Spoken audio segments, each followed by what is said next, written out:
एक छोटे से गांव में रघु नाम का एक लकड़हारा रहता था। उसकी उम्र लगभग 55 साल थी। चेहरे पर झुर्रियाँ, पुराने कपड़े और पैरों में टूटी हुई चप्पल।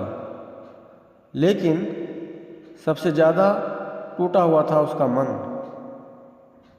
रघु की पत्नी कई साल पहले गुजर चुकी थी। उसका एक बेटा था जिसका नाम था मोहन।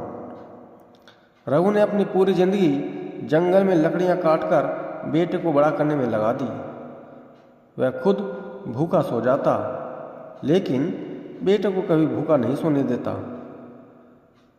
गांव वाले कहते, रघु अब तो बूढ़ा हो गया है, आराम कर। लेकिन रघु हंसकर कहता, जब तक हाथ चल रहे हैं बेटे का भविष्य बनाना है। समय बीता, मोहन बड़ा हुआ, पढ़ लिख कर शहर चला गया। जाने से पहले उसने अपने पिता से कहा, बस कुछ साल की मेहनत, फिर मैं आपको शहर ले जाऊंगा। रघु की आंखें खुशी से भर गई। उसे लगा अब उसकी गरीबी खत्म हो जाएगी। शुरू में मोहन हर महीने चिट्ठी भेजता था, कभी पैसे भी भेज देता, लेकिन धीरे धीरे चिट्ठियाँ कम हो गई। फिर एक दिन पूरी तरह बंद हो गई। रघु रोज गांव के डाके से पूछता, मेरे मोहन की कोई चिट्ठी आई है क्या? डाकिया हर बार सिर हिलाकर चला जाता। अब रघु पहले से ज़्यादा बूढ़ा हो चुका था। कमर झुक गई थी, हाथ कांपते थे। फिर भी वह रोज जंगल जाता। क्यों? क्योंकि उसे उम्मीद थी एक दिन मेरा बेटा जरूर आएगा। एक ठंडी रात थी, बारिश होने वाली थी। रघु जंगल में लकड़ियाँ काट रहा था कि अचानक उसे किसी बच्चे के रोने की आवाज़ सुनाई दी। वह आवाज़ की तरफ भागा। झोंपड़ियों के बीच एक छोटा बच्चा पड़ा था, सिर्फ 5-6 साल का। कपड़े फटे हुए, शरीर कांप रहा था। रघु ने तुरंत उसे उठाया और अपने घर ले आया। उस रात उसने खुद खाना नहीं खाया, लेकिन बच्चे को गर्म रोटी खिलाई। सुबह रघु ने पूछा, बेटा तुम्हारा नाम क्या है? बच्चा बोला, छोटू। घर कहाँ है? बच्चे की आंखों में आंसू आ गए। मुझे नहीं पता।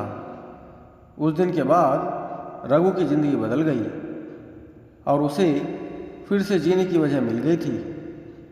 वह छोटू को अपने बेटे की तरह पालने लगा। खुद फटी चादर ओढ़ता, लेकिन छोटू के लिए नए कपड़े लाता। गांव वाले कहते, अपने सगे बेटे ने छोड़ दिया, फिर भी दूसरे के बच्चे पर जान लुटा रहा है।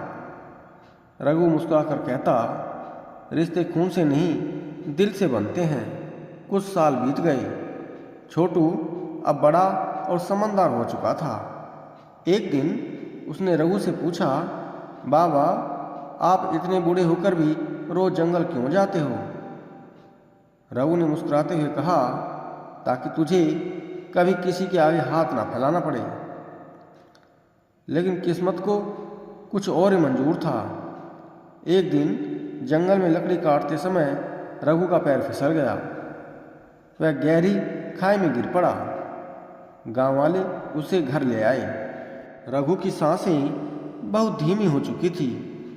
छोटू जोर जोर से रो रहा था। रघु ने कांपते हाथों से छोटू का चेहरा छुआ और कहा, बेटा अगर कभी मेरा असली बेटा लौट आए तो उससे कहना मैं आखिरी सांस तक उसका इंतज़ार करता रहा। इतना कहकर रघु की आंखें हमेशा के लिए बंद हो गई। पूरा गांव रो पड़ा। जिस आदमी को लोग गरीब समझते थे, असल में वही सबसे अमीर निकला, क्योंकि उसके पास इंसानियत थी। कुछ दिनों बाद एक बड़ी गाड़ी गांव में आकर रुकी। उसमें से सूट पहने एक आदमी उतरा। वह मोहन था। वह भागता हुआ घर पहुंचा, लेकिन बहुत देर हो चुकी थी। जब उसे पिता की मौत के बारे में पता चला तो वह फूट फूट कर रोने लगा। छोटू ने रघु की पुरानी कुल्हाड़ी मोहन के हाथ में दी और कहा, मरते समय भी बाबा आपका नाम ही ले रहे थे।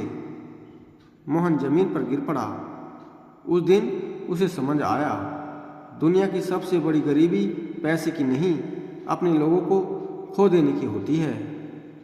जो माँ बाप पूरी जिंदगी बच्चों के लिए जीते हैं, अक्सर वही बच्चे बड़े होकर उनके पास बैठने तक का समय नहीं निकाल पाते।